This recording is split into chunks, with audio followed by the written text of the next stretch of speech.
Hey guys, this is What If here, and welcome back to NASCAR 2011 the for race 31 of 32 of 36 for the running of the fucking goodies fast paint relief 500 at Martinsville. So we're gonna change the paint scheme right away, so we know what car I'm gonna be doing for this race. Again, if you know, I alterate, so it's gonna be the 39 black Haas car, and we're gonna get straight into career mode. Alright, so last race was at Charlotte. I ended up winning that race. I crushed the field by a country mile. I have a 59-point lead over Jeff Gordon, and Jimmy is 1 point behind. I think last race, I said 49 points back. I don't know. I might have messed up or the game glitched. I don't really know. But today we're going to Martinsville. It's going to be 20-5 laps, very hard, off-center full on, same format. And Jimmy is on the pole, which is not very good because he's still in third within a very realistic shot of winning this championship. So we're going to skip. We're going to start at last. All assists are off, and we're about to get this race going. Alright, so we're about to begin this race with a beautiful introduction, cinematics of this game. And we got the flying things in the sky. I think they're called airplanes. Maybe they don't know, it's probably a UFO, who the hell knows. We got a trophy in the middle of pit road, which is probably another dangerous safety hazard that should be going on for the race. But who am I supposed to know? I'm not a game designer. I have no right to say anything. Even if there's a shit on the game, I have no right to say anything. So pace car's off. We're about to get this race underway. Get ready. And green flag's out. We're underway for 25 laps. Jennifer Jo Cobb, please don't slam on the brakes and I'll run into you. One thing that's very important in this track, at this track and on this game, is to make sure you have your front splitter. So I'm going to try my damnedest to keep this front splitter on the car so I have some sort of downforce and I can have a shot to win this race. And the freaking, I don't even know what the hell was going on there. The frame rates of the game completely dropped for whatever reason. There was too much smoke on the screen. The game couldn't handle all that. And okay, Tobodon just kind of handed me that spot. Oh god, I hate the way this track is modeled because it's complete ass.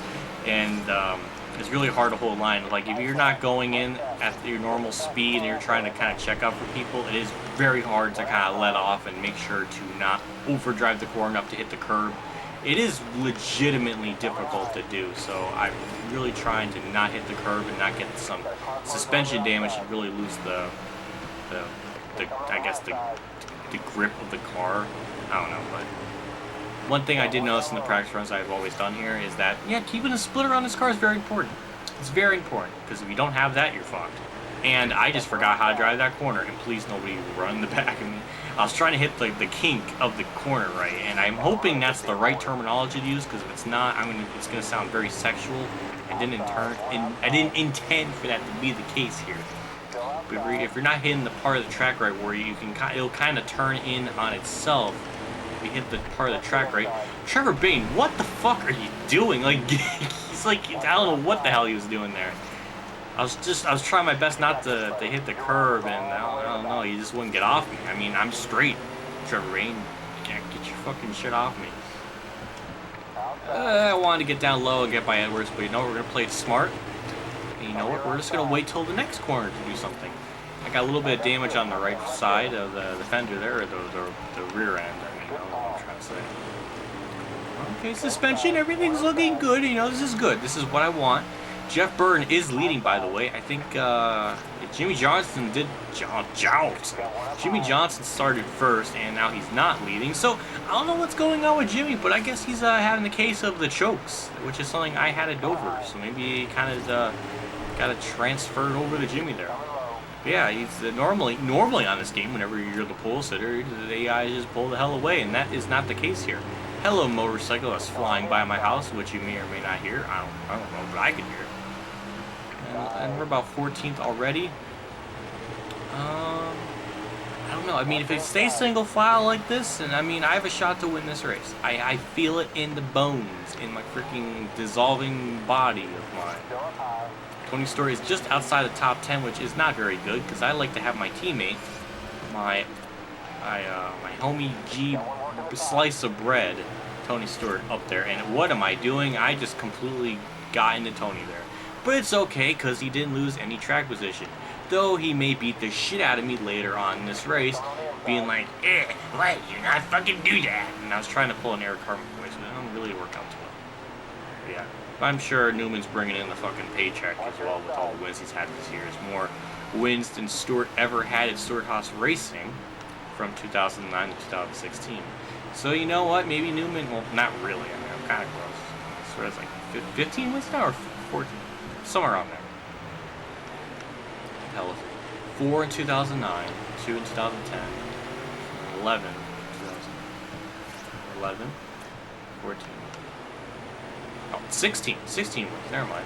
So you got 4 from 2009, 2 for 2010, 5 for 2011, 3 for 2012, 1 for 2013, and 1 for 2016 as of this recording. Which, if Stewart can fucking win a race, and if Chris Buescher can fucking troll the hell out of the field to win a race, then you know what? Maybe Stewart can get another win. Yeah, we're just inside the top 10 now. We're a little bit under over halfway through this race now. And Dale Jr. is inside the top 10 in this game. That is very strange. He's 7th. That's very strange. It looks like Jeff Burns is about to hit some lap traffic here very soon. I'm not Englishing very well right now. I don't know what's wrong. This is kind of like Richmond now. They're all just like in a single file line. They're not as close to each other as they are in Richmond, but they're somewhat. Jimmy went from starting on the pole to being 5th. That is very strange for him to drop like this, especially at Martinsville, where a track that he's colloquially known for being good. About to pass him for the 5th spot for us to beat inside the top 5. McMurray is in 3rd. That is for 2010 Jay McMurray, that's not really surprising because he actually had a couple of really good runs in 2010. But for him to it's just not. I'm not used to it. I'm just not accustomed to it.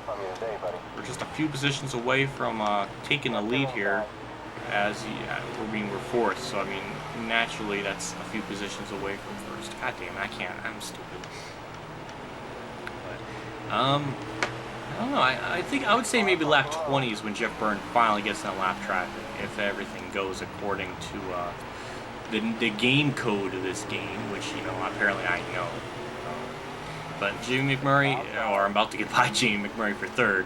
Jeff Gordon is in 2nd still, which I'm assuming he's now just going to take over 2nd in points for sure now, because Jimmy's not doing well. I mean, top 5 as well, but in this game, that's almost like a disservice to Jimmy Johnson, because he's almost like inside top 2. It feels like every race.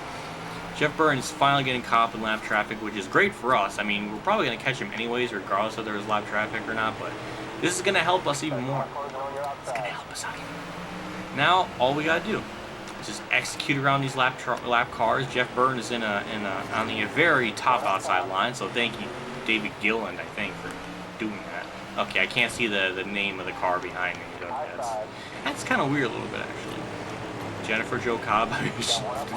I almost got into the very first lap of the race, and now I'm almost getting into her again because she's like really slowing up.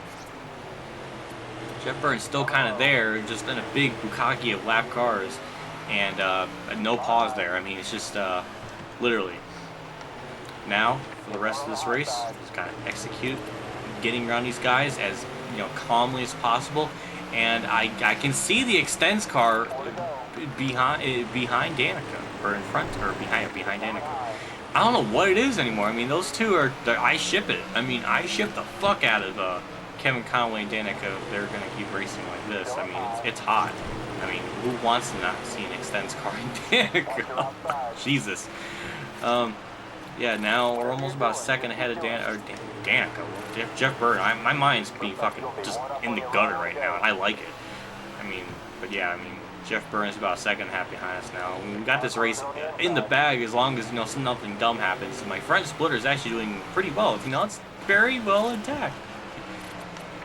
And at Bristol, we weren't there since race 25 or 24. But last race was at Charlotte. I ended up lapping to the 38th position car, so there's only 37 cars on lead lap. This time might be 35. Light flags out. Final lap around this racetrack. This is a very well executed race. I didn't choke. Nothing dumb happened. What if it's on fucking point right now? I mean, I'm surprised. So now we're about to lap Todd 9, so now there's only going to be 34 cars on lead lap. Jimmy Johnson looks like he might end up finishing 4th. We're going to extend the shit out of our points lead, and we're going to get our 13th win of the season. 2 in a row. 2 2 in a row. 2 in a row. 2 in a row. 2 in a row. 2 in a row. 2 in a row. All right, so we're about to do our David Quickie tribute as we, you know, obviously cannot turn all the way around in this car, and I don't want to hit the freaking wall or do something stupid. Okay, it's like parallel parking at Martinsville. But yeah, it was a pretty damn good race. Nothing to complain about. It was just like Charlotte, except Charlotte actually had something funny happening where the extents car penetrated Danica. Here, that was not the case, but we had a relatively clean race. Got a little bit bumps and bruises, but it's nothing too bad. So that was a good race. That was a good race. Newman is celebrating against the fans. He's just showing the fans his no ass, no back of the neck thing. All right, Newman, we don't need you to have your ego. That's like that. Just imagine that was in real life. Just him just celebrating away from the fans. That's like doing a burnout in victory lane. It's weird. All right. So again, Newman is celebrating away from the fans. And, actually, Martin, you know what? I'll give you 10x this. Martinsville, normally, they can have their victory lane near the finish line. They did that in 2015. They did that in the past. Like 2004 with Rusty Wallace winning. And, you know, now, if somebody knows, is it always... I don't know what else. Is it always that the victory... The guy that wins, he has his car in front of the finish line to celebrate? Was it always like that? I can't fucking remember. So somebody can clarify that for me. That'll be awesome. So, Jeff Byrne ends up getting second. Jimmy Johnson does end up getting fifth. I extend my points lead more over those two. Junior gets sixth, which probably his highest finish of the entire season. McMurray ends up getting seventh. Busch ninth. Troy Logano top 10. How many top 10s does he have this season? Come on. Two. That's a great feeling. So we're gonna look at the points going after this race. Get that out of here. Okay, I have an 89 points lead over Jeff Gordon and 95 over Jimmy Johnson. Jeff Byrne not really doing too good. Now it's officially a 3-car race for a championship. The points again still kind of shaking up around from like 6th to 12th. It seems like yeah, from I guess 6th to 12th, it always kind of keeps shaking up a little bit. Stewart gets 9th. Now, after this race, it's Talladega, which I have an 89 points lead. So technically, I can finish.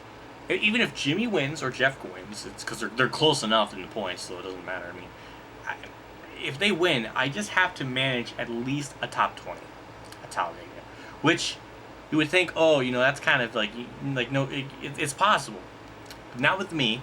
Because it seems like Talladega is a curse for me anymore. And also the way this drafting thing on this game works, I don't know.